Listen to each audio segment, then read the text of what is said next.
93 Boxing. I'm back with a quick video. This is quite late here, and I'm gonna speak a bit quietly.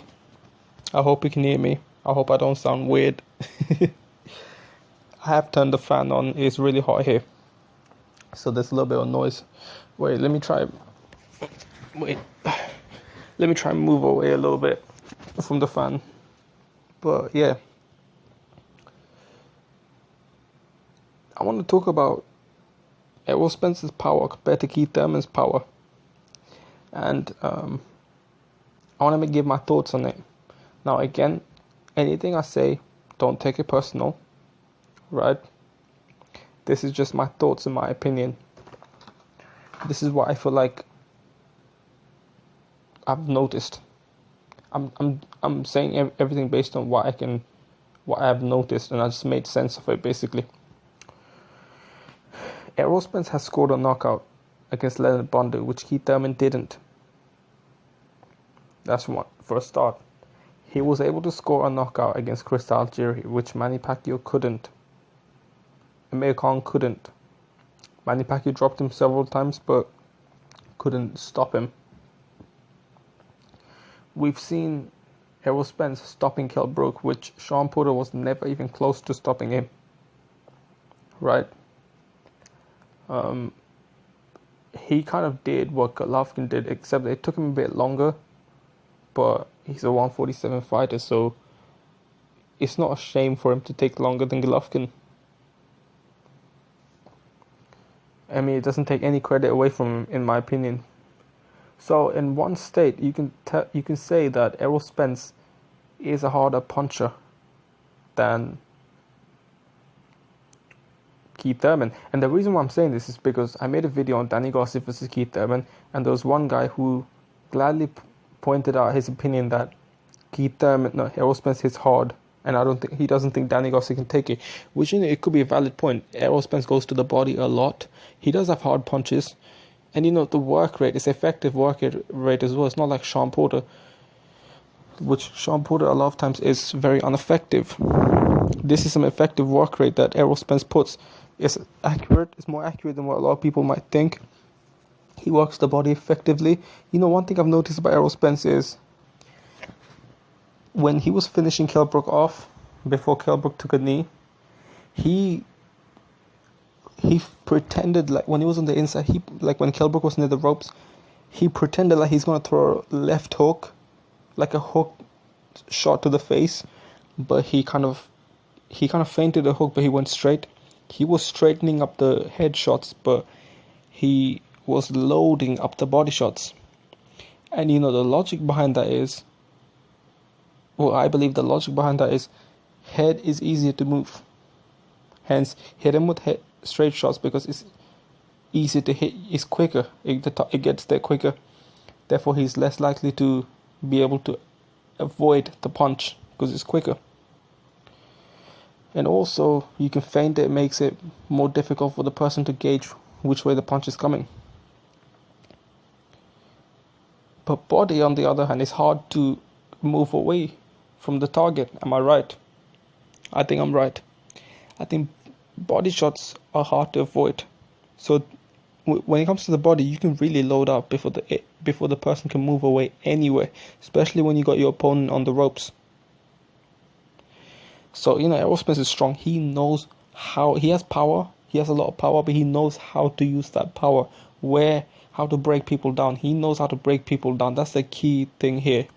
If a person can take a shot, right, but you make him run around, right, to the point where he's almost exhausted, you can throw a regular punch and he can go down to the body or to the head. That's the thing about Errol Spence. It's not necessarily his power, which he does have, but it's his ability to break people down to the point where the power, they could have probably taken it initially, but after they're broken down, they can't take it no more. Just imagine you ran, right? Sprinted for like 10 seconds, no, for 20 seconds, maybe straight, right? Came back and went to the ring. if someone hits you with a good shot right away, you don't think you're gonna go down? Or maybe 30 seconds, something that to the point of exhaustion, right? And you go in the ring, you can go down. You can go down from a average shot, maybe a slightly above average shot. Maybe that shot wouldn't have put you down if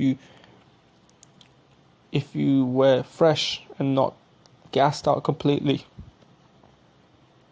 That's what I think. I think compared to Keith Thurman, Errol Spence doesn't hit as hard as Thurman. Because Thurman, I want to go into Thurman's power a little bit. Errol Spence tends to break people down. That's the key thing. He has power, he has heavy hands and everything. And I think he hits harder than Manny Pacquiao. I do think that. But here's the thing, right? Keith Thurman, he couldn't get a stoppage against Leonard Bondu. But Keith Thurman, that doesn't mean, look, not being able to punch, right? Just because you couldn't get here's the thing, let me explain this properly. Errol Spence stopped Leonard Bondu. Keith Thurman wasn't able to stop Leonard Bondu. That doesn't necessarily mean that Errol Spence hits harder, although it could be true. There's more to stopping a person than just sheer power. And there's more than just force. Then there's more to power than just force on the punch. Let me explain what I mean. As I said, if you can break a person down, then stop him, it's easier, right?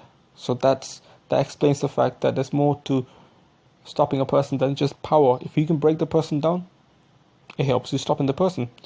And also there's more to power than just force. Maybe because Errol Spence is strong and bigger than Keith Thurman, probably comes in the ring a lot heavier. He might have heavier punches, okay? But power is force times velocity. This is my opinion. I mean, actually, power is fact. It's force times velocity, right? Keith Thurman may not have the force, or may actually have the force in the punches. We don't know.